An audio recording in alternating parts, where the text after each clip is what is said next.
Bana verdin ya. Son söz. Bu mu?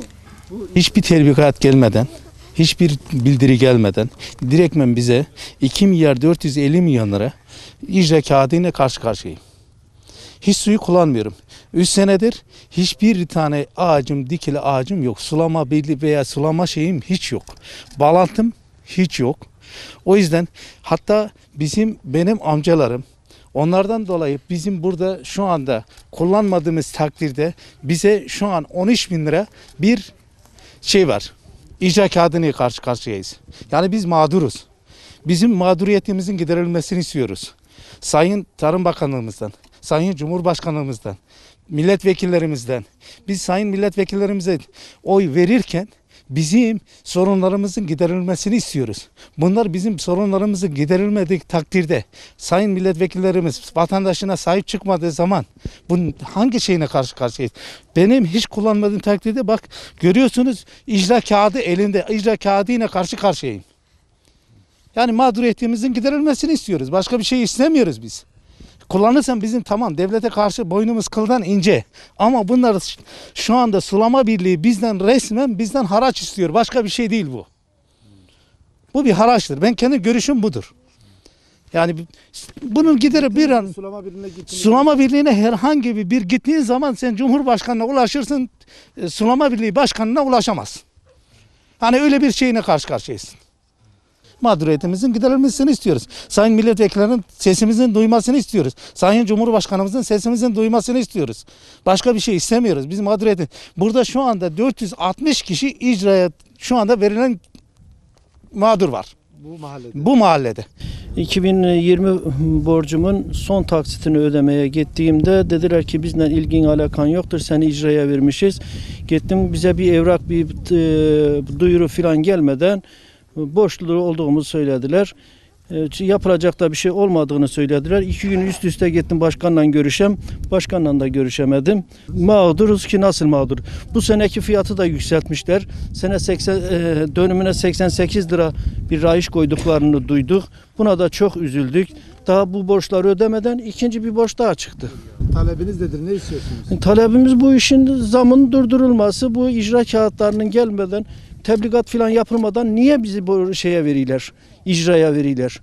Tarım Bakanlığı'ndan, Cumhurbaşkanlığımızdan bu işe el atmalarını, bu işi takip etmelerini, bunlara sus demelerini bekliyoruz, yardımlarını bekliyoruz.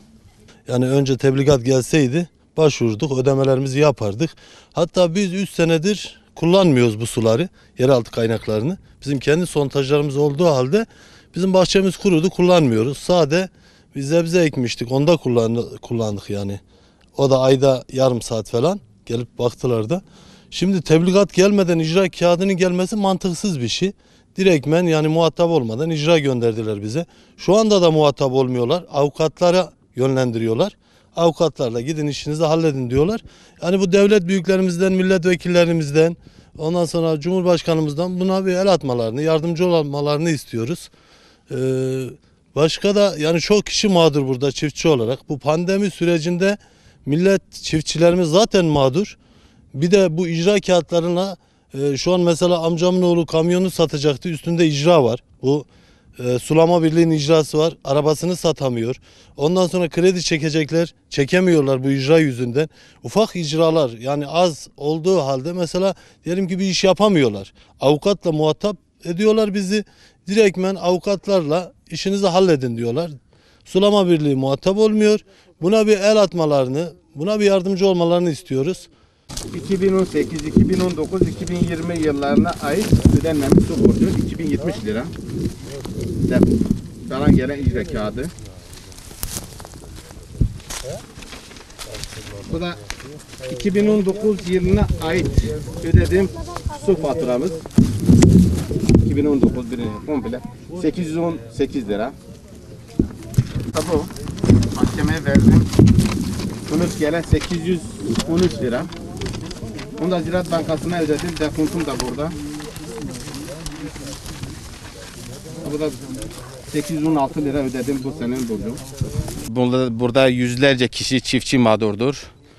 Çünkü bu derme sulama birliği, bu birliklerde bir şikayetçiyiz köy olarak, çiftçi olarak.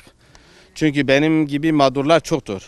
Bana geldi 2018, 2019, 2020 yıllarına ait gelen bir tebligat gelmeden icra kağıdı direkt bana geldi.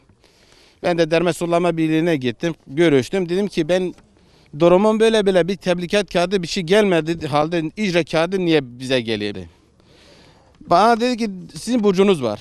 2018, 2019, 2020 yıllarına ait. Ben de dedim ki 2019, 2018 yıllarına ait olduğum faturalarım bende.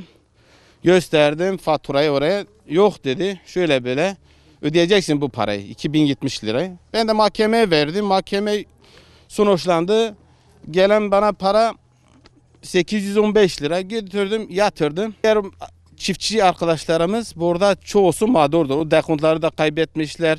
Biz köy olarak, çiftçi olarak Derme Sulama Birliği'den şikayetçiyiz.